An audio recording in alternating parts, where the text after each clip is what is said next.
Muy buenas tardes a todos. Muchas gracias por venir a esta recta final de nuestra edición 15 aniversario de Getafe Negro, en la que estamos teniendo muchos lujos y estamos marcando hitos importantísimos. Hitos que ahora nos va a describir un poco más en la presentación Ana María Trillo. Hitos, como en este caso, son tener con nosotros a la reina y al rey del True Crime, Marta Robles y Carles Porta. Muy buenas tardes. Muchas gracias por estar aquí con nosotros. Gracias a ti. Nos ha gustado mucho eso. Vamos a hacer una gira de rey y reina del True Crime.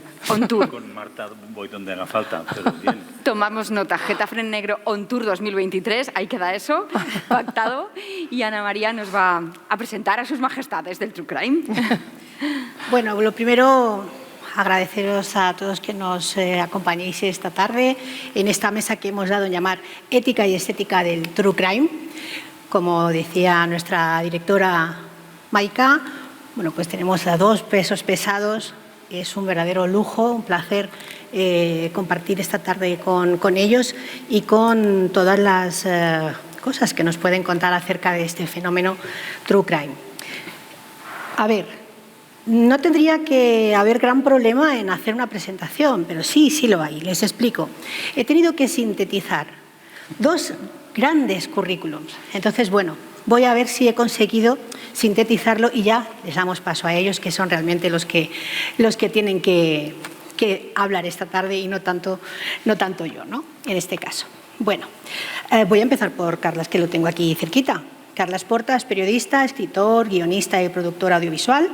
Empezó su carrera en el diario Segra y pasó después a TV3, donde ejerció de corresponsal de guerra y se especializó en reportajes y documentales. De su obra literaria destacan Thor, La montaña maldita, Fago, Si te dicen que tu hermano es un asesino, Le llamaban padre y La farmacéutica, 492 días secuestrada. En paralelo, ha creado su propia productora de programas de televisión y radio, además de dirigir un largometraje, Segundo Origen, sus podcasts en castellano y en catalán, Le llamaban padre, Thor, El Segrest, ¿Por qué matamos? Y Crims. Ha superado con ellos los 10 millones de reproducciones desde su estreno y a su vez este último ha sido galardonado en el año 2021 con el Premio Ondas al Mejor Programa de Radio y el Premio Nacional de Comunicación. En televisión podemos ver actualmente Crímenes en TV3 y Movistar. Marta Robles, licenciada en Ciencias de la Información, en rama de periodismo, periodista y escritora, lleva más de 30 años ejerciendo su profesión en todo tipo de medios. Comenzó su carrera profesional en la revista Tiempo y desde entonces nunca ha dejado de colaborar en diferentes publicaciones. En televisión ha ideado, presentado y dirigido diferentes programas culturales e informativos. Ha trabajado en diferentes cadenas, Canal 10, Televisión Española, Telecinco, Antena 3, Telemadrid. En radio ha dirigido y presentado programas en Radio Intercontinental, Cadena SER, Onda Cero y F Radio, además de colaborar en Punto Radio con Ana García Lozano y Es Radio con Luis Herrero. Como escritora, pues también tenemos mucho que contar. Como escritora es autora de los libros de no ficción El mundo en mis manos, La dama del PSOE, Los elegidos de la fortuna, El catálogo del Parque Oceanográfico de Valencia, Madrid me Marta, Usted primero, Haz lo que temas y Pasiones carnales.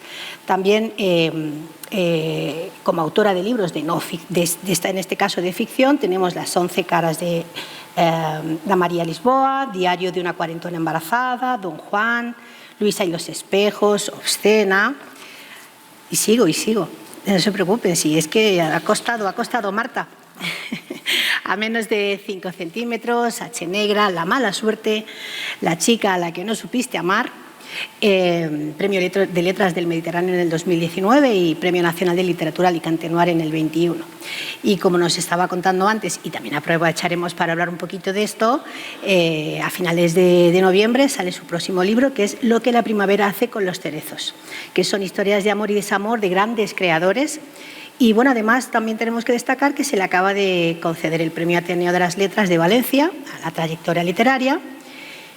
Y una de las razones por las que la tenemos aquí en esta mesa de True Crime es porque ella ideó y dirige la exitosa colección de True Crime, precisamente sin ficción, de la editorial Al Revés. Ha escrito y dirigido un corto basado precisamente en La chica a la que no supiste amar. Ha recibido 8 nominaciones en diferentes festivales y ha obtenido el premio a la mejor dirección en el Festival de Cortometrajes de Jaén contra la violencia de género. Y bueno, podría seguir con ambos, pero vamos a ir a lo importante, al fenómeno True Crime. ¿Verdad que sí, Maika? Vamos con ello por muchas razones, aparte del interés que suscita, y es que en este festival, en Getafe Negro, comenzamos abordando el True Crime hace unos años como fenómeno, pero es que este año ya está acuñado como sección fija. Entonces, está claro que no se trata de un fenómeno transitorio, no se trata de una moda, se trata de un formato, esta cosa terrible que siempre decimos ya ha venido para quedarse, es más serio que eso todavía. Es un tratamiento de temas sociales que nos comprometen, nos implican y nos interesan. Entonces, sí que es cierto, cuando decíamos el rey y la reina del True Crime, era una manera simpática de presentarles, pero realmente tenemos aquí a los dos pioneros, pensamos nosotros, en nuestro país, en el abordaje del True Crime, de esa o crónica negra, ¿no? que además Carles Porta en su libro Crímenes, 10 casos reales, así alude a ese término que a veces lo perdemos, ¿no? Se trata de crónica negra. Esas narraciones de no ficción que, bueno, pues de alguna manera nos vuelven a interpelar con más fuerza que nunca, siendo algo que, bueno, pues nos está acompañando de toda la vida en formato periodístico. Y es curioso, pero además ambos comienzan exitosamente esta trayectoria True Crime a la vez, año 2018-2019. A Marta la identificamos más con el formato papel del True Crime, a Carles pues con televisión y con radio primero, ¿no? Entonces, es muy interesante tenerles aquí a los dos precisamente para ver cómo además el True Crime nace ya directamente en un momento de multiplicidad y efervescencia de formatos. Y la verdad es que nos planteamos, y no hacemos muy bien pie desde aquí, hacia dónde nos estamos dirigiendo. Por tanto, uno de los retos es, vamos a ver por dónde nos podemos conducir y qué nos pueden contar los dos desde su percepción en relación a estos formatos, los retos periodísticos que también nos están implicando, además con una exigencia creo que urgente. Y bueno, pues para ello nos vamos a retrotraer un poquito a ver qué recuerdo tienen Marta, Carles, de ese momento en el que se inicia la colección con editorial Al Revés de no ficción, de sin ficción. Marta. Bueno, yo antes que nada te quería comentar que todo esto tiene su razón de ser en que yo he estado durante muchos años de mi vida muy relacionada con el mundo de los sucesos. Mi trayectoria que claro, cuando empiezas a desgranarla te parece, uy, qué cantidad de cosas has hecho, tiene que ver con que soy muy mayor y entonces obviamente me caben muchas cosas en el currículo. Pero hace ya muchos años hubo un programa que fue muy importante en mi trayectoria profesional y en la televisión también, que se llamaba A Toda Página, en donde había crónica de sucesos y crónica de sociedad. Era un formato americano muy raro que había traído un director de programas de Antena 3. Era un experimento y al final se convirtió en algo importantísimo dentro de lo que ha sido el desarrollo de las propias televisiones. La crónica negra siempre ha sido algo que le ha interesado, entiendo yo, a todo el mundo. Lo que pasa es que de una manera pendular. Quiero decir que hay momentos en los que interesa muchísimo y luego de pronto baja el interés, vuelve a subir. En el caso de este momento determinado en el que apareció A Toda Página, coincidió casi con aquel suceso de las niñas de Alcácer, que movió, que hizo que en ese momento había muchísimo interés por el género negro, pero se pasó la línea y una vez que se pasó la línea se contaron más cosas de las que se debían contar o de una manera que agredió a todo el público y entonces de pronto se rechazó por completo el género negro durante una temporada y el que emergió curiosamente fue el rosa. En televisión hay este movimiento pendular con bastante frecuencia. Bueno, yo años después hice un programa que se llamaba Contraportada, que también era de sucesos, este era exclusivamente de sucesos, en el que abordábamos la crónica negra en primera persona, nos íbamos a los sitios, etcétera, etcétera. La crónica negra tiene un interés excepcional para todos los seres humanos, creo yo, desde el principio del periodismo, desde el principio de los tiempos incluso, porque saca lo mejor y lo peor de nosotros mismos. Yo siempre digo que cuando de pronto nos enfrentamos a un suceso, y lo he visto en mi propia persona y, por supuesto, en las audiencias de los distintos formatos que yo he ofrecido con sucesos, pues de pronto todos estamos muy compungidos y muy concernidos con lo que ocurre en ese suceso. Por ejemplo, si cogemos el caso del famoso pescadito, ¿os acordáis del niño de Gabriel? Pues de pronto todos llevábamos una pena dentro todos que era terrorífico. O sea, lo único que queríamos era ayudar a esa familia, estar con ellos, salvar de la pena a todo aquel pueblo, hasta que de pronto sabemos quién es la mala, la asesina. Y en ese momento todos nosotros nos hubiéramos echado a la calle a linchar a esa persona.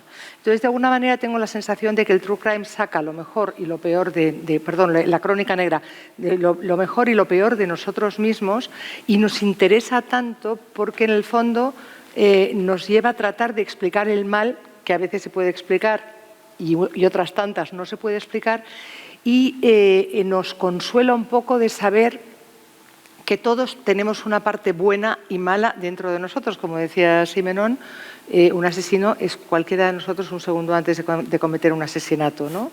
Y ese señor que viaja con nosotros en un ascensor rubio, con unos perros maravillosos y con 2 niños perfectos, puede tener a su mujer descuartizada en el cuarto. Entonces, todo eso, de algún modo, como nos resulta inquietante, pero también fascinante, porque sabemos que es parte de la vida y que también puede ser parte de nosotros. Esto con relación a lo que es la crónica negra.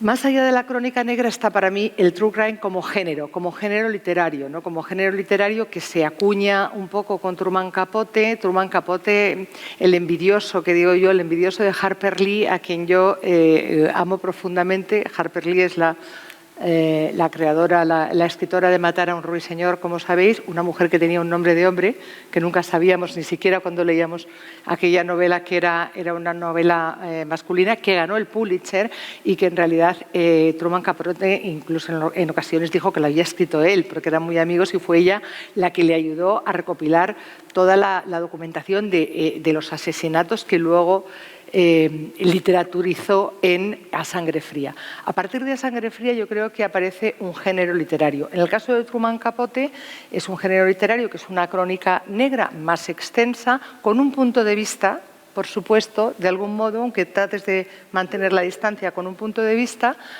pero que en su caso incluye algo de ficción para hilar. Es como queda constituido el propio género literario de True Crime. Pasa el tiempo, llegamos a nuestro momento y yo en un momento determinado le llevo a Gori a Mabel Lozano, porque Mabel Lozano se había puesto en contacto con un amigo nuestro que es un policía que se llama José Nieto, que tú conoces también, de la UCRIF, y él estaba en contacto con un proxeneta arrepentido que tenía unos diarios y que todo. Entonces Mabel se había puesto en contacto con él y en principio iba a hacer un documental, que era lo suyo. Y entonces, al final, bueno, ¿por qué no haces un libro? No sé qué, no sé cuántos.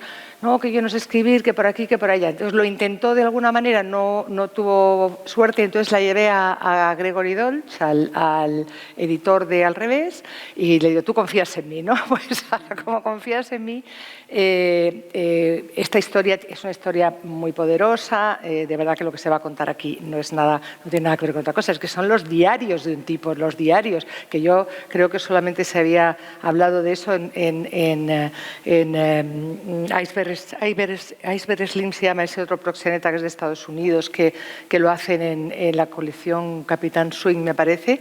pero no había nada ni remotamente parecido. Entonces me acuerdo que Gori le dijo a Mabel le dijo a Gori, pero si yo no sé escribir, y yo dije, yo me pongo de directora, de redactora de mesa, que no lo hubiera hecho ni por mi madre, me pongo ahí y estuve pues muchas horas puliendo, reescribiendo y de todo. Y en alguna circunstancia me atreví a meter también algún punto de ficción narrativa, simplemente de aderezo para que la acción tuviera más movimiento. El libro tuvo muchísimo éxito, a Mabel ayudó muchísimo en esa carrera estupenda que ella tiene y en esa de activismo, de ganas de luchar contra los malos y esa carrera cinematográfica. Y entonces fue cuando a mí se me ocurre la idea de que hay un nicho para casos reales contados de una manera muy específica. Entonces yo le propuse a Gori, ¿por qué no hacemos una colección que sea sin una coma de ficción, por eso se llama Sin Ficción, sin una coma de ficción, porque a mí me ponía muy nervioso todos esos libros en los que de pronto eran de no ficción, que han escrito tantos compañeros, y que había un señor en la cama, una señora en la cama, y se contaban lo que les había pasado y hasta cómo se quitaban al medio. Y decía, pero tú que eras la almohada, te lo ha contado ella, te lo ha contado él. Y como me ponía muy nerviosa, digo, no, esto tiene que ser muy serio. Entonces tiene que ser una cosa que sea sin ficción, sin una coma de ficción, pero vamos a darle estructura de novela negra. Y ese fue el reto. Y se lo propuse a Gori, sí, no, tal, no sé qué, no sé cuánto. Y bueno, ya al cabo de muy poco tiempo contacté con Alfonso Egea primero. A partir de ahí, pues nombres extraordinarios: Alfonso Egea, Marlaska, Rendueles, Beatriz Osa, bueno, hasta el que va a llegar ahora, que todo es, cada uno es mejor. Y además, cada uno con ese reto de hacer de cada libro su pequeña aventura, porque no son libros de true crime que estén contados sin la pasión de querer dar un mensaje. Se quiere dar un mensaje. Unos los escriben desde el punto de vista del policía, otros los escriben desde el punto de vista, yo qué sé, pues el director Manuel Avilés, desde que ha sido director de la cárcel de Nanclares de la Oca, pues lo escribe desde el punto de vista de lo que fue para él ese momento de ETA. El otro lo escribe porque estuvo acompañando la investigación a la familia, desde el punto de vista de la salud mental. Bueno, pues esa ha sido la colección a la que hemos visto nacer. Yo la dirijo, la prologo, soy el paño de lágrimas de los autores, me tomo cafés con ellos, de vez en cuando tengo pesadillas y estoy muy orgullosa porque he tenido muy buena recepción, está presente también en todos los festivales y bueno, pues supone un esfuerzo, pero creo que hay muchas cosas que contar desde este punto de vista. No nos estamos equivocando a la hora de hacer una panorámica. Esto surgió cuando empezamos a articular el festival con sus ejes. Nos dimos cuenta que algo estaba sucediendo desde los años 90 hasta esta parte. Es verdad que nos focalizamos en una generación concreta también de un público que queríamos atender de una manera especial, nacidos a finales de los 70, principios de los 80, una generación marcada por Twin Peaks. Pero es que ocurría, y es que ahora vuelve Marta a insistir en el caso Alcácer. Ayer estuvimos con Paco Lobatón y entonces nos dimos cuenta de que en la misma semana de 1992 justamente coincidía que Paco Lobatón con Quién sabe dónde nos anunciaba el crimen y el caso Alcácer. A la vez Telecinco, creo recordar que era la cadena, ponía en marcha Laura Palmer, el asesinato de Quién mató a Laura Palmer, esta serie de David Lynch, y ahora hablamos de que precisamente Paco Lobatón, lo habíamos hablado, trató con muchísima profesionalidad el caso Alcácer, pero luego ese formato a partir de ciertos derroteros empezó a degenerar por otros lares. Y no fue culpa suya para nada, fue un directo que se hizo desde Alcácer, que lo hizo Nieves Herrero, y Nieves Herrero no era la culpable.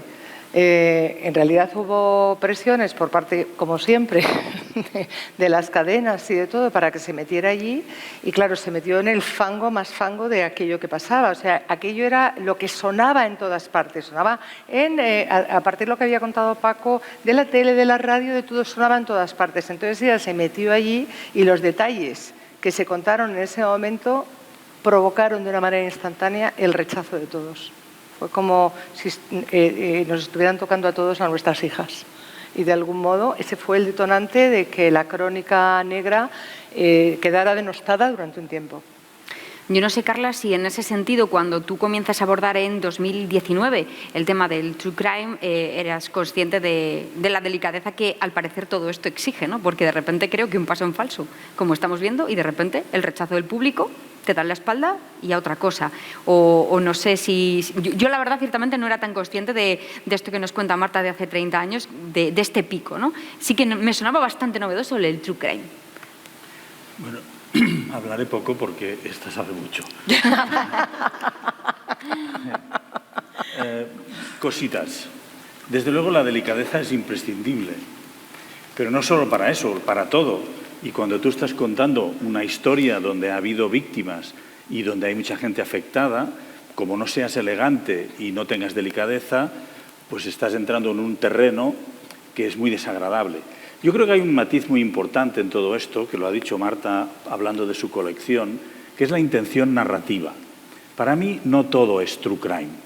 Una cosa son los sucesos, que son muy difíciles, porque tienes que hablar cada día de una historia que está pasando, que no tienes toda la información necesaria, que no hay perspectiva, y ese es un periodismo muy difícil.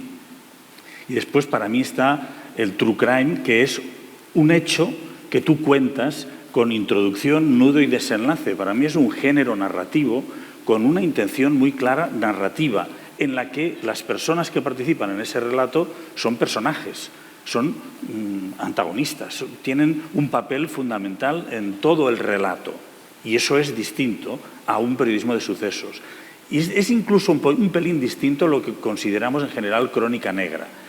Yo creo que la crónica negra en España podría considerarse true crime en cuanto tenga esa intención narrativa, no por el solo hecho de hablar de un crimen, que es lo que yo creo que cometemos como error con demasiada frecuencia. Si no hay una intención narrativa, para mí no es true crime. Que true crime lo traduzcamos como crímenes reales, me parece bien como traducción, pero true crime es un género. Entonces, volviendo para atrás, ¿no? Yo creo que Truman Capote lo que hizo en su momento fue no ficción. Y en todas partes se habla de verdad, o en general, como una novela de no ficción, que es lo que también hizo Norman Mailer con la canción del verdugo, que me parece sensacional, y tantos otros, ¿no? Yo, por ejemplo, en el año 97 hice el primer documental sobre la historia de la montaña de Thor, que comentabas, y en ese momento yo no era consciente de que estaba haciendo true crime. Y tú ahora revisas ese documental, que es del año 97, y encaja perfectamente en lo que yo consideraría un true crime.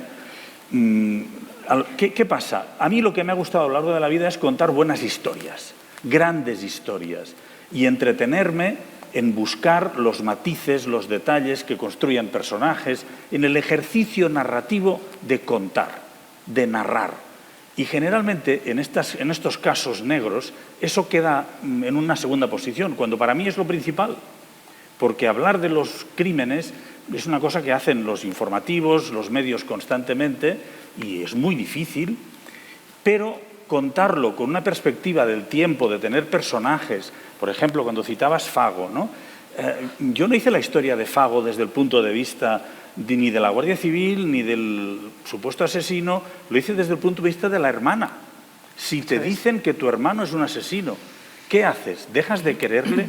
¿Dejas de amarle? Y ese cambio, ese punto de vista distinto, es lo que creo que hace que el true crime tenga razón de ser. Porque si no, es periodismo de sucesos bien narrado. En televisión y en radio creo que hay muchos ejemplos, que no citaré, porque no vengo a poner el dedo en el ojo de nadie, que para mí no son true crime y se venden como true crime. Son reportajes largos y bonitos. Y vale, por muchas olas del mar que pongas, eso no construye un personaje. Y puedes tener un personaje maravilloso que no ha hablado en 20 años y lo tienes y lo desaprovechas completamente porque no construyes una narración. Haces un relato periodístico que acaba siendo efímero. Y eso no me interesa. Y eso es lo que yo intento no hacer porque ya hay mucha gente que lo hace y lo hace bien. Tampoco hago novela negra, que para eso está Lorenzo Silva. Hay gente que hace esas cosas de manera maravillosa, ¿no?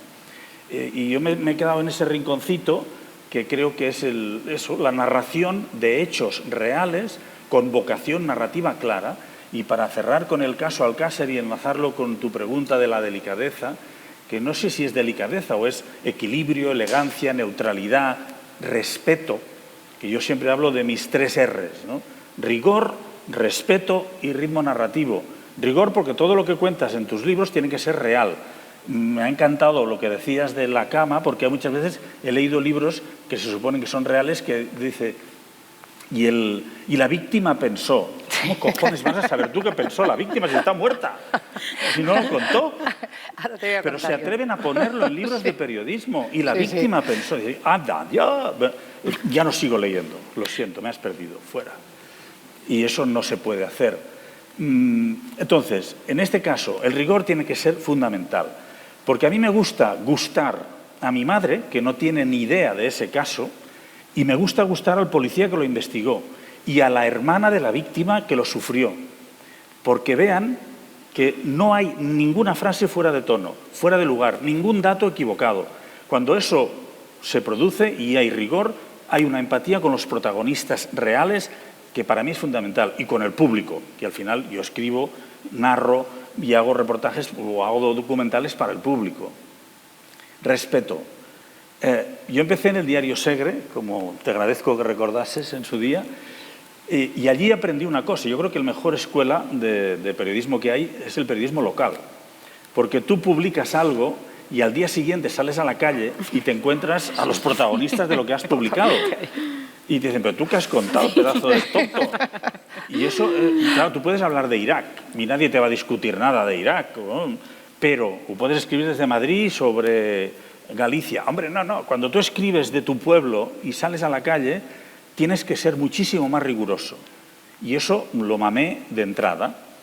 Después, en esa época teníamos en las redacciones un escáner que pillaba las frecuencias de la policía.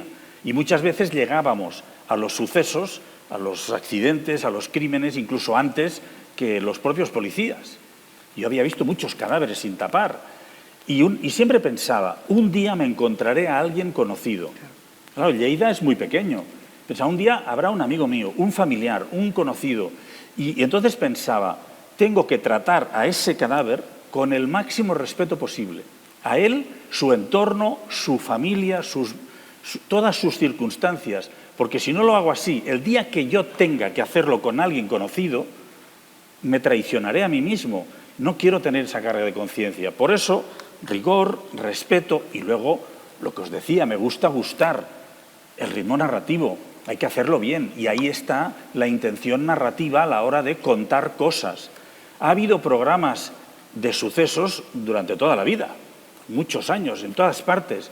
¿Por qué ahora están funcionando, o como mínimo funcionan los míos, con perdón? Porque no todos funcionan. Quizás será porque se hace de una manera distinta. No quiero decir que yo sea el único que lo haga bien, todo lo contrario, mucha gente muy buena.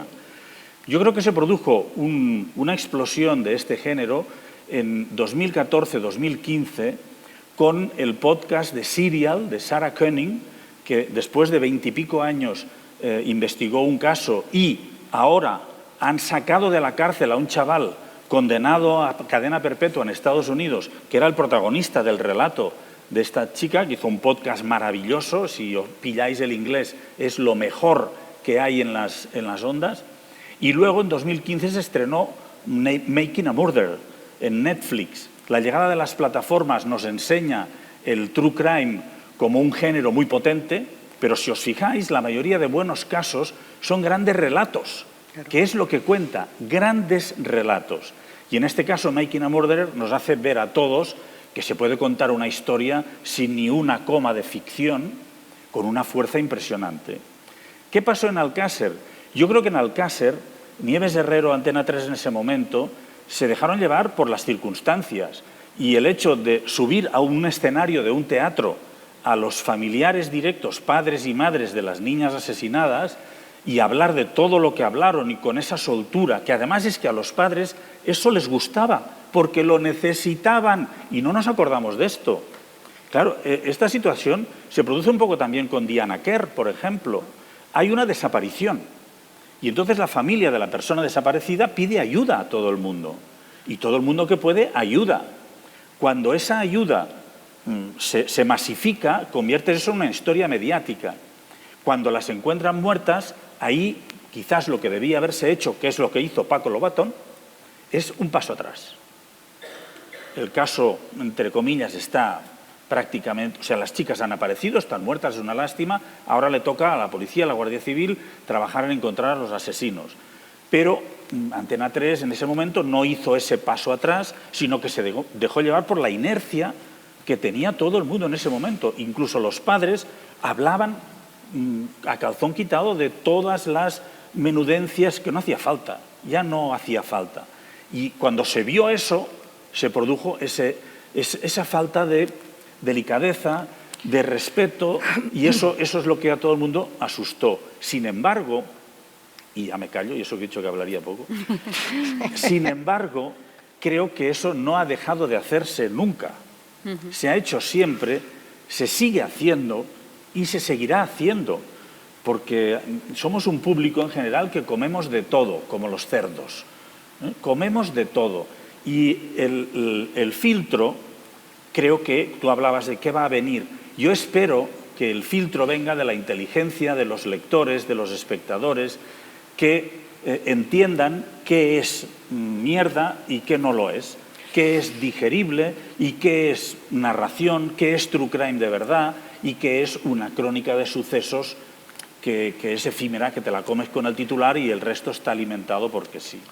Bueno, déjame que diga, me dejas que meta baza porque quiero contarte un par de cosas con respecto a lo que me has dicho. Mira, primero, cuando hablas de Estados Unidos tiene una larga tradición, como bien sabemos, de programas que hacen inicio, nudo y desenlace de True Crime, que hacen grandes relatos y a ellos les ha gustado mucho y han hecho grandes programas. De hecho, te contaba justo antes de subir que yo había hecho un programa para Dickies, que era precisamente con esos grandes misterios, esos grandes True Crimes contados como se cuentan los relatos de True Crime, con una intención narrativa y con una intención narrativa y con una tensión, ¿no? Pero curiosamente, lo que yo no sé es dónde están los límites y dónde están los límites de las cosas, ¿no? Tú dices que funciona lo que tiene esas tres R's que dice rigor, respeto y ¿qué cuál era la otra? Ritmo. Y ritmo, rigor, respeto y ritmo, ¿no? Y por supuesto que Eso me lo inventé para el Ondas. Bueno, pues te ha quedado fenomenal. Pero analicé qué hacíamos nosotros y bueno, nosotros hacemos eso. Rigor, respeto y ritmo. Me lo voy a tatuar, te voy a decir, Carlos, me lo voy a tatuar por aquí. Bueno, realmente me parece interesantísimo, pero hay veces que cuando estás metido dentro de la propia historia que haces, a veces eres tú mismo el que no ves el límite. Yo me doy cuenta porque hay casos, por ejemplo, los casos en los que hay niños que exigen un cuidado mayor y específico, a veces desbordan a la persona que está investigándolos. Y os pongo como ejemplo el caso de Cazarás al monstruo por mí, de Manu Marlaska, dentro de nuestra propia colección, que abordaba el caso Candy. Y Manu me llamaba mientras estaba escribiéndole, me ponía algunas de las grabaciones de las declaraciones de las niñas, que es así que no me dejaban dormir, ¿eh? Y curiosamente, cuando ya había escrito el libro, impecable con todo esto, él, que había tenido exquisito cuidado en todo, de pronto, en algunas de las escenas, yo le dije, Manu, no nos hace falta porque Manu es muy así, o sea, no se le puede decir mucho nada, ¿no? Y entonces, pero digo, yo creo que no nos hace falta tanto porque le vas a hacer daño no solamente a la familia, sino que mucha gente cuando lo lea va a sentir una angustia que no aporta nada a tu relato, ¿no? Y me hizo caso. Mira tú por dónde, me hizo caso y todo. Me hizo caso porque era pulir una serie de cuestiones que realmente resultaban enormemente dolorosas. Has dicho para mí un término que es esencial, que nosotros utilizamos muchísimo en todos nuestros relatos. Has dicho, no lo necesitamos. Exacto, no lo necesitamos porque dentro de lo que es la crónica negra, por supuesto, pero a veces también en el true crime está ese atractivo del morbo, ¿no? Ese pensar que si das un pasito más va a tener más interés lo que tú cuentas. Y sin embargo yo creo que es justo todo lo contrario. Pero estamos en un momento muy raro. Yo os voy a contar por qué. Estamos en un momento muy raro porque están ocurriendo unos fenómenos en el mundo que a mí me tienen enormemente desquiciada. Nosotros estamos defendiendo estos productos que impulsamos y que hacemos de verdad con guantes de seda y tratando de que tengan esas 3 R's que llevo ya aquí. Pero es que no sé si sabéis que ahora mismo hay un montón de podcasts en Estados Unidos fundamentalmente, pero también en Corea, entonces, en Estados Unidos, que es donde empezaron los podcasts de True Crime, donde empezó el propio True Crime y donde empieza todo. Pero es que hay podcasts en Estados Unidos, en Corea y en otros tantos sitios en los que de pronto hay chicas que te cuentan el relato más sanguinario mientras se pintan los ojos. Sí, mientras comen hamburguesas o mientras comen lo que pidieron en sus últimas voluntades los condenados a muerte de no sé qué, y que tienen millones de visitas. Entonces, es algo que a mí me sorprende mucho porque a mí esto se me queda fuera de la ética y desde luego de la estética del true crime, ¿no? Pero estamos en un momento en el que, precisamente porque como cada vez hay más formatos, más posibilidades de contar las historias, pues todo el mundo se tiene que inventar algo más. A veces inventarse algo más es saber quedarte en tu sitio y nada más. Pero hay mucha gente que dice, pues si yo doy este pasito, seguro que alcanzo a este público. Y parece que lo alcanzan, que es lo que me resulta un poco sorprendente. ¿Pensáis que ahí tal vez sea culpa de la contaminación de formatos y de un público más joven que ya es nativo digital y que piensa que todo lo que sale en televisión es ficción? Porque claro, estamos hablando aquí de unos límites muy delicados de 2 grandes profesionales que sois vosotros, que a mí me ha parecido fantástico esto que dice Marta, de decir ella misma, una profesional veterana, que dice, no, yo me paro y digo, ni una coma. Es muy complicado, porque en un momento dado, o esto que decía Carlas, ¿no? De pensó, es que eso se te escapa, no te das cuenta y a veces estás poniendo demasiado de ti y no eres objetivo. Eso es muy grave cuando estás hablando de estos temas, de temas delicados, de crímenes y de personas fallecidas y de víctimas. Pero claro, esa delicadeza no existe ni por asomo en determinados públicos que no tienen esa formación. Es que están viendo cosas en televisión, están viendo historias en televisión y yo creo que automáticamente tienen o tenemos incluso un modo de es ficción y por eso a lo mejor estamos No te creas, Maika, muchas veces lo que más le gusta es que sea realidad. O sea, uno de los grandes ganchos y cebos que hay para que las películas de serie B de los domingos atraigan a la gente es basado en una historia real. Es tal cual. Uno de los grandes cebos. Una de las grandes satisfacciones de muchísima gente joven es seguir a todos los grandes asesinos. O sea, hay asesinos que precisamente por serlo tienen infinidad de fans. Y no te quiero ni contar la cantidad de enamoradas y enamorados que tienen los que han cometido no sé cuántos crímenes salvajes y saben que son crímenes de verdad, ¿eh? O sea, que te quiero decir que yo, como a los jóvenes, será porque tengo en casa y no me parecen nada tontos en general, yo no creo que ellos cuando de pronto vean una cosa de estas características piensen que eso es mentira. Piensan que es verdad, pero les divierte verlo así. Pero no insensibilizaría la pantalla, es decir, en el fondo parece que lo estás viendo un poco casi como un juego en el sentido de buscas un culpable automáticamente. Se me ocurre, por ejemplo, el caso de Madeleine McCann. Alegremente mucha gente de repente señalaba a los padres, ¿no? Pero porque había que buscar un culpable. Esto era como casi, ¿no? Como de un misterio de habitación cerrada. Estoy jugando a ser Agatha Christie. A lo mejor me he expresado mal ahí, Marta, y el tema es que como tienes una pantalla, eso no ocurre a lo mejor con el papel. Tengo la sensación de que cuando tú lees algo en papel, automáticamente te pones como en formato real. Pero parece que las pantallas, no sé si Carlas, en ese sentido que... No lo sé, yo es que creo que esto es una cuestión, estamos hablando de una cosa que está casi al final del proceso.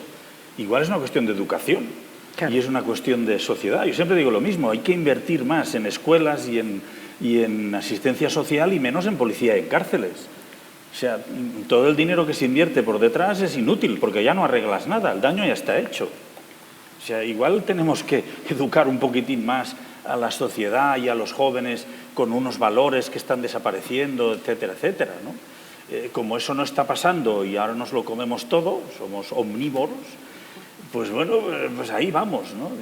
Y eso, querer frenar, además es como aquello que es de querer poner puertas al campo, eso es muy difícil, y más en Internet, ¿no? Lo que contaba Marta de esta tía pintándose y contando crímenes, bueno, y saldrá otro, yo qué sé. Hay varias. Si hoy alguien se atreve a retransmitir una autopsia en directo, lo peta. Sí. Y eso se hizo en su día, pero lo peta. Bueno, vale, esas cosas pasan. Yo practico la política del urbanismo, es decir, mi parcela, que es de lo que yo puedo ocuparme, está limpia, bien ordenada y no tiro la basura afuera, reciclo, etcétera, etcétera. Yo me ocupo de lo mío, yo no puedo ocuparme de lo que haga Marta, que por suerte lo hace bien. Cada uno tiene que cuidarse de lo suyo, ¿no? Porque es que si nos metemos la ética, vale, sí, es un término maravilloso, pero ¿dónde está el eticómetro? ¿Quién lo tiene? ¿Dónde pones la línea? En tus R's. Bueno, sí, pero para mí están en un punto y para otra gente están en otro punto. Cuando nosotros empezamos en Cataluña, y ahí te voy a corregir un dato porque lo tengo ahora, cuando empezamos en Cataluña con los crímenes, la gente se tiraba de los pelos. Una televisión pública como TV3, un programa, Crims, o en Cataluña Radio, los podcasts. Bien, después de, creo que son 3 años o 4, llegamos 35 millones de visualizaciones en catalán, ese idioma maldito. 35 millones de visualizaciones. Es una locura. Si fuésemos sensacionalistas, morbosos, no creceríamos tanto. Es imposible, es imposible. Y yo creo que se debe a esa manera de hacer, a ese rigor, a ese respeto. También es verdad que hay gente que se come lo más sangrante y lo más morboso. Bueno, pues ¿qué le vamos a hacer? ¿Qué le vamos a hacer? Eso yo no puedo evitarlo, pero sí puedo hacer, por ejemplo, nosotros esta semana hemos estrenado una exposición sobre el programa Crims en el Palau Robert de Barcelona, una exposición sobre un programa de televisión y radio, está lleno de jóvenes y no hay una gota de sangre, no hay un cadáver.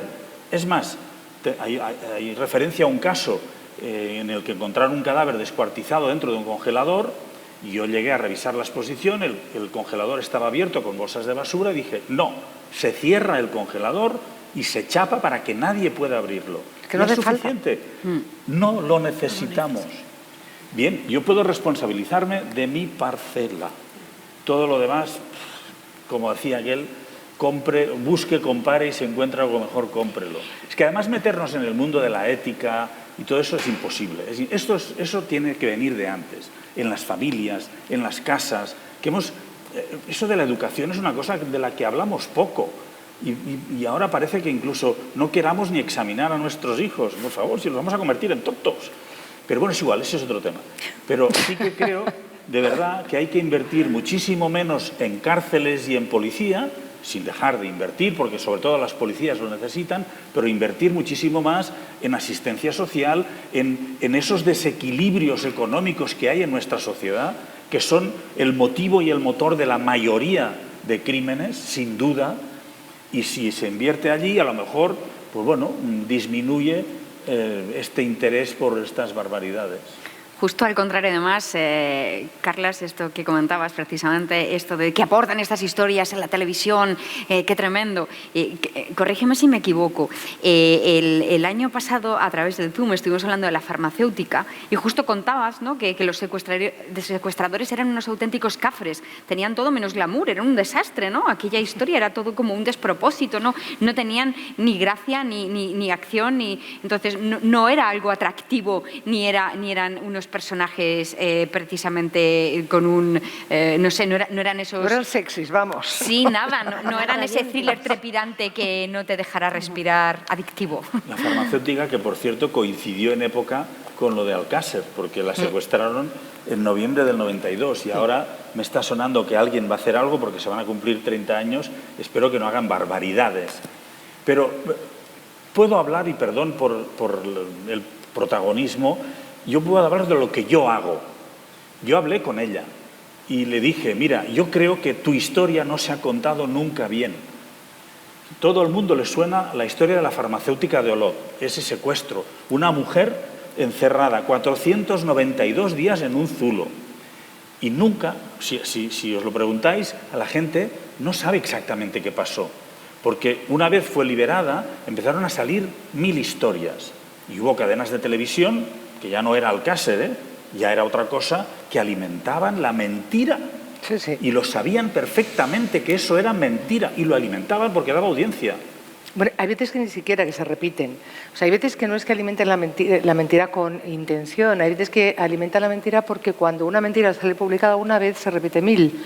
Y entonces eso es un gravísimo problema porque nadie contrasta. Y hace muchos años había una figura en las redacciones que era estupenda, que era el corrector, pero ahora ya eso no existe, ¿verdad? En mi empresa tengo un equipo de editores de cada uno de los guiones, buscando esos errores, tachando lo que no necesitamos. Eso es. Esos adjetivos que no hacen falta, esas frases que no son necesarias.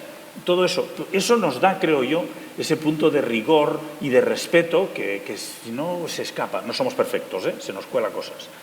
Pero en el caso de la farmacéutica, por ejemplo, ella me dijo, porque yo le dije, si tú me dices que no lo haga, no lo haré, no te voy a hacer más daño.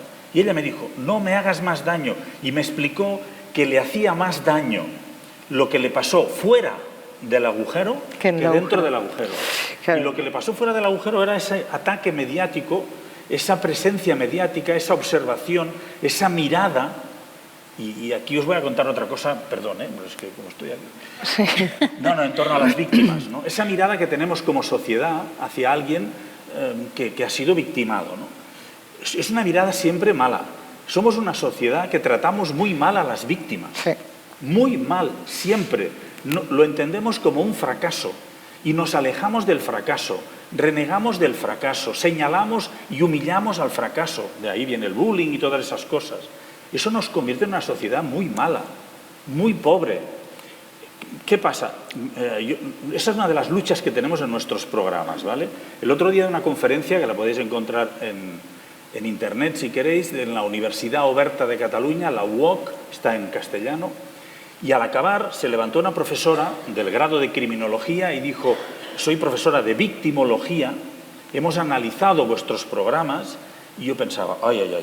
Y la tía me dice, y hemos llegado a la conclusión de que estáis haciendo una labor social muy potente de restitución social de las víctimas. Que estas víctimas, a través de los procesos policiales y judiciales, han sido silenciadas, ignoradas, victimadas, y vosotros estáis socializando su dolor, porque nos cuentan su historia, y dentro de ese respeto ven que ese dolor forma parte o es recibido por la sociedad como algo realmente jodido, que han estado muy solas. Pero es que precisamente por eso no cualquiera puede hacer un true crime. Muchas veces es el grave error que hay escritores. A mí ha habido escritores que me han pedido hacer un true crime dentro de la colección y les he dicho que no, porque para poder hacer ese true crime tú tienes que tener acceso a una serie de fuentes y tienes que poder acceder a las víctimas para poder tratarlas bien, para poder conocerlas mejor. Dice Shakespeare que cuando dejas de sentir compasión por las otras personas te conviertes en un monstruo. Y es lo que normalmente sucede cuando estás demasiado en contacto con las historias oscuras, que acabas haciendo que formen parte de tu vida y ya dan exactamente igual. Y eso a veces se lo trasladas incluso a la audiencia, a los lectores, a lo que sea. Yo creo que un true crime no lo puede hacer cualquiera. Más allá de sus propias convicciones, tiene que tener una profesionalidad y tiene que tener un acceso directo a las fuentes que necesita, para contar esa historia con esas 3 R's famosas que ya me llevo a mi casa, ¿no? Yo creo que si todo el mundo que pretende hacer un true crime lo hace, nos vamos a encontrar con historias, primero, que tienen mucha ficción, con lo cual nos están engañando, después que tienen muy poca responsabilidad, con lo cual a veces estamos haciendo daño a las víctimas y las estamos revictimizando, y a mí eso me parece terrorífico, pasa muchísimo, por ejemplo, con las mujeres prostituidas, es brutal. Y desde luego, al final es muy posible que nos encontremos con que estamos consumiendo otras historias que no tienen nada que ver con las historias que en principio creemos que estamos consumiendo, que están alejadas absolutamente de la realidad. No es que tengan un poquito de ficción, sino que son otras, ¿no? Entonces yo creo que una de las cosas que hay que pedir, y desde luego yo lo pido en mi colección, es a la persona que me ofrece un tema o a la que le propongo un tema que tenga algo que contar, por supuesto, pero esa forma personal de hacerlo, esa visión, esa intención narrativa y todas las posibilidades para poder hacerlo con rigor y con responsabilidad. Y no todo el mundo puede. No todo el mundo puede. Bueno, pues ya tenemos 2 parcelas limpias. No sé si tenemos alguna pregunta por el público en este momento para hacerle a Carles o a Marta. Sí, aquí tenemos una preguntita. Vamos ahí con el micro.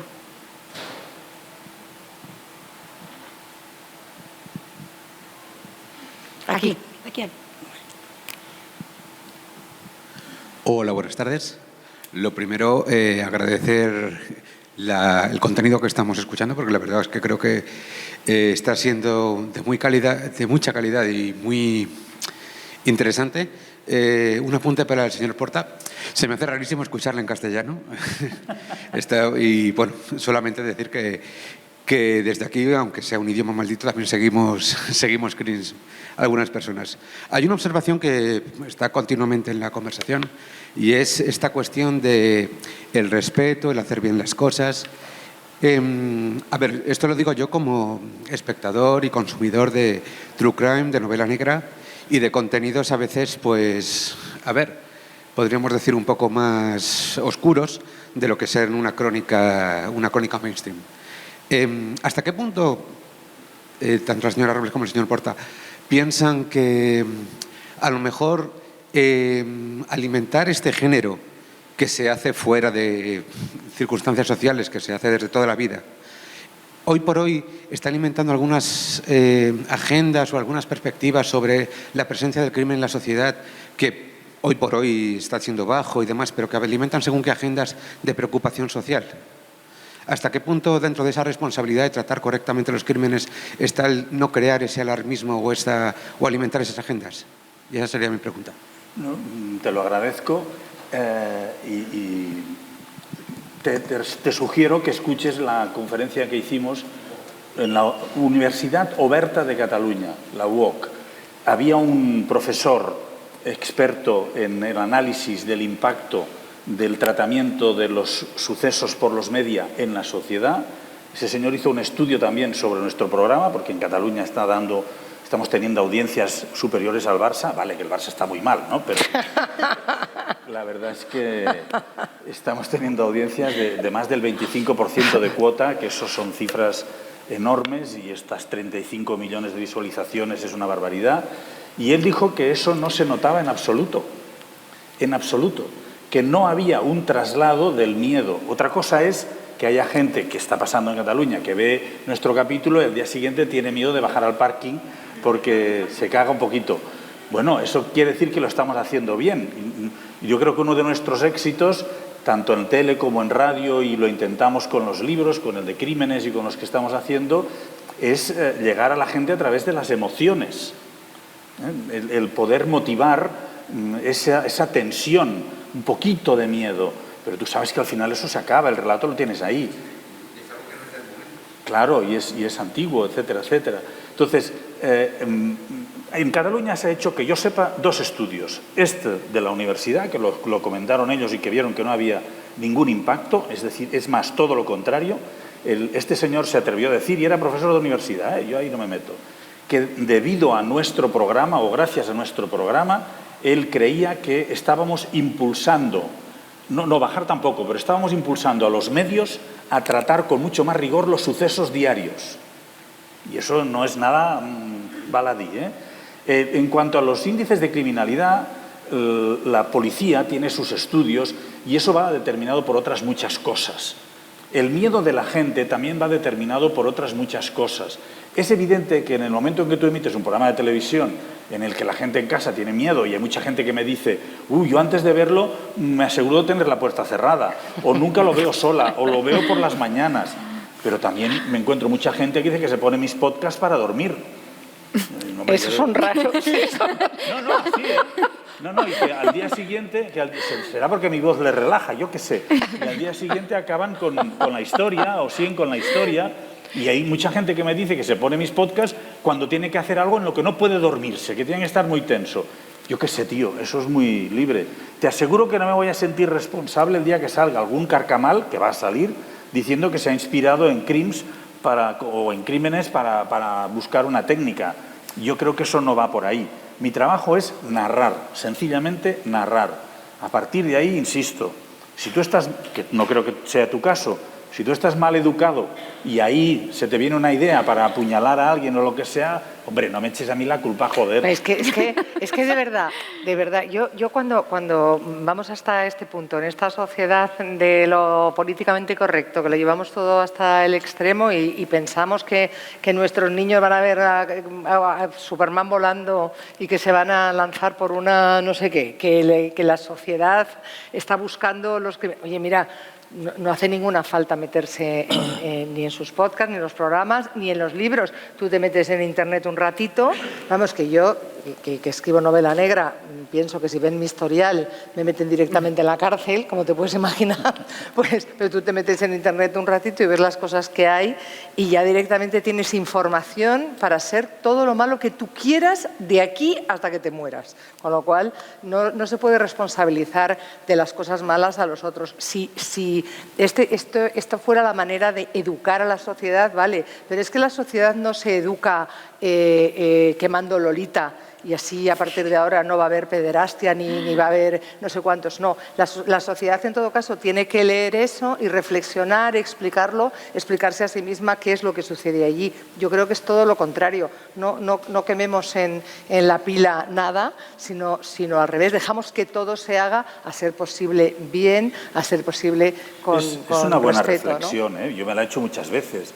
Y el otro estudio lo hizo una estudiante de la Universidad Pompeu Fabra que entrevistó a 300 personas y les preguntó si después de ver Crims tenían más miedo, si vivían con miedo. Y solo un 22% dijeron eso, que tenía miedo de bajar al parking o de quedarse solas en casa. Bueno, un 22% tampoco es mucho. Pero seguramente también después de ver Psicosis. Probablemente, ¿Sabes lo que te digo? Entonces, te quiero decir, no podríamos ver nada. Y cuidado después de ver un informativo. Bueno, por eso te estoy diciendo. Claro. Imagínate, o de ver una guerra televisada, como vemos.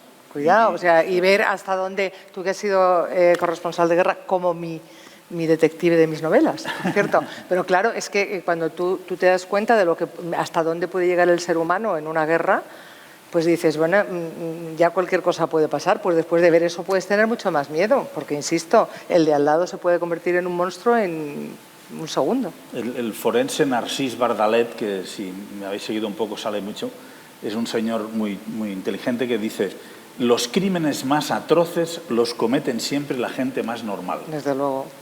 Así empieza el true crime. Sí. Así empieza el true crime, fijándose en los crímenes de la gente más normal y en la estupefacción que reporta saber que alguien que tiene cara de bueno resulta que es malísimo. ¿Sabes? Eso es algo... A mí lo que me gustaría es que de vuestro trabajo en Getafe Negro, de tu creación como colección, de la gente que habla de esto, del éxito, entre comillas, ¿no?, de nuestros programas, mejorase el crédito hacia este tipo de producto bien hecho. Claro. O sea, cuando se hace bien, lo que importa es el relato. El caso, evidentemente, es fuerte y todo lo que tú quieras, ¿no?, que tú estás contando, pero lo importante es el relato. Lo que realmente trasciende es cómo se cuenta esa historia, no la historia en sí, porque yo cuento historias que hace años que están ahí y que se han contado muchas veces. Es más, nosotros cuando hacemos capítulos que tienen dos partes, tú sabes enseguida de qué va el capítulo y la gente lo googlea y sabe de qué va, pero siguen mirándolo, incluso se enfadan y eso me maravilla. Se enfadan porque les dejamos con media historia y tienen que esperar una semana para la siguiente. Eso es maravilloso. A ver, joderos un poco, ¿no? Pero sabéis de qué va la historia. ¿Dónde está para mí la gracia? En el relato, en la fuerza del relato. Y las historias negras de crímenes tienen lo básico y lo más importante que tiene que tener un gran relato. Protagonistas potentes, una trama potente, tensión constante, esa intriga, el suspense, y si conseguimos llegar a vuestras emociones, que os entre por la piel, ya es el éxito absoluto. Pero es eso, es un relato, nada más. Sí que es cierto y es real, pero eso no mata. Bueno, ya mató. Ya mató, Ya mató. Tendríamos tiempo de una pregunta ultra rápida y si no, aprovechamos ese minuto para lanzársela aquí a Marta, a Carles, larga vida al True Crime, ¿no? Por ambas partes, esperamos, ¿sí? Seguiremos con ello. Sí, yo de momento va a salir un nuevo título de la colección y tengo cerrados 4 libros más y muchas ganas de seguir adelante mucho tiempo. Estamos muy contentos con la colección y quién sabe, cualquier día me pongo y hago un podcast, que yo he hecho mucha radio y... Bueno, con la voz, con esta voz maravillosa con esa voz que tienes, se quedan ¿verdad? dormidos, aunque les cuente lo que sea. Bueno, pero unos se quedan dormidos y otros tienen miedo. Eso a gusto del consumidor. A gusto del consumidor. No, a mí lo que me está pasando es que tengo tantas ofertas y tantas propuestas encima de la mesa que estoy haciendo todo lo contrario. Estoy diciendo que no prácticamente a todo. Y televisiones que me piden 8 capítulos les doy 4. Y cuando estábamos haciendo 10 vamos a hacer 6. Lo siento por el público, que os lo coméis todo con una rapidez increíble, me gustaría, pero no. Para hacerlo bien se necesita hacer menos. Y en los podcasts me están pidiendo muchísimo. No podemos hacer tanta producción porque vamos a caer en la industrialización de un producto que requiere rigor, respeto y ritmo narrativo y mucho cariño. Sí. Y eso no puede pasar.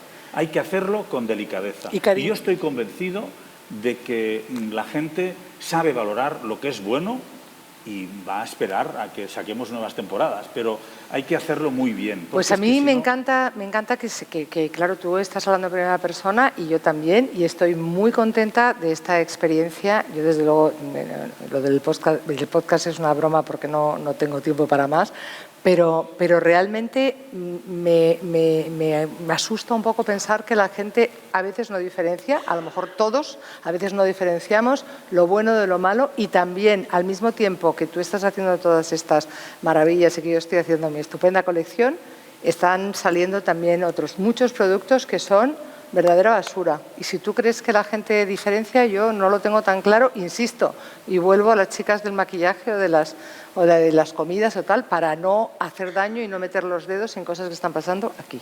La culpa es de Getafe Negro, que solo tiene que invitar a los buenos. Como así hemos hecho, Efectivamente, para quedarnos con una auténtica clase magistral que nos habéis impartido sin quererlo. Y nos vamos a quedar con ese rigor, respeto, ritmo narrativo. Nos quedamos con ese de no lo necesitamos. Que nos configura ese código ético que no queríais marcar, pero que simplemente con vuestro ejemplo profesional pues ya nos estáis concediendo. Lo acogemos con todo el valor que tiene, os lo agradecemos y nos haces de sufrir, Carles, diciendo no, pero sí, vendréis en Getafe Negro 2023, ¿no? De nuevo. Cuando tú nos llames, pero yo le quiero decir cuando yo le quiero decir tú, claro que sí, hombre, yo le quiero decir tú conmigo de la mano, pero yo le quiero decir a Carles, además, una cosa para que ya no me pueda decir que no viene en la siguiente vez conmigo, que es, ama, que esta vida no tú que perdo cosas muy importantes per la meva salud. Oh. Me lo ha dicho en polaco. Oye, tengo un acento buenísimo. Buenísimo, perfecto. ¿No? Es la primera vez que, bueno, desde esa conferencia que no puedo decir porque la hice, era un quid pro quo, no voy a ninguna parte, no tengo tiempo, no tengo la capacidad de Marta Robles, lo siento. No. Yo soy hombre, una neurona, despacito. No puedo, si me pides ahora que me comprometa a 2023, te digo ahora públicamente que no. Esperemos un poquito, que tengo que hacer Thor. Estoy escribiendo la segunda parte de Thor. Mi editor, que es el tío más feo de la sala, me va a matar si no hago Thor este año. Y la serie y todo, no, lo siento. 2023 será un año maravilloso. Yo creo que hay True Crime para mucho tiempo porque el público lo pide, os gusta, a los que lo hacemos nos gusta hacerlo. Creo que estamos descubriendo cómo hacerlo bien, que guste, que haya ese equilibrio. Siempre habrá quien coma fast food, eso es evidente, el mercado está ahí para todos, pero habrá True Crime muchos años porque hay muchas historias que contar y gente que lo va a hacer muy bien, seguro. Y que volveremos a engañarle de nuevo en 2023 y ahora que podemos comprar sus libros Crímenes y casos reales de Carles Porta, publicado por Reservoir Books, lo tenemos a la venta. También tenemos Las pasiones carnales de Marta Robles ahí a la venta para que nos echen su firmita y ahí podemos presionarles a los dos para decirles tenéis que volver otra vez en Getafe Negro 2023 porque les queremos aquí siempre con nosotros. Marta, Carles, muchísimas gracias por estar. Muchas gracias. Muchísimas gracias.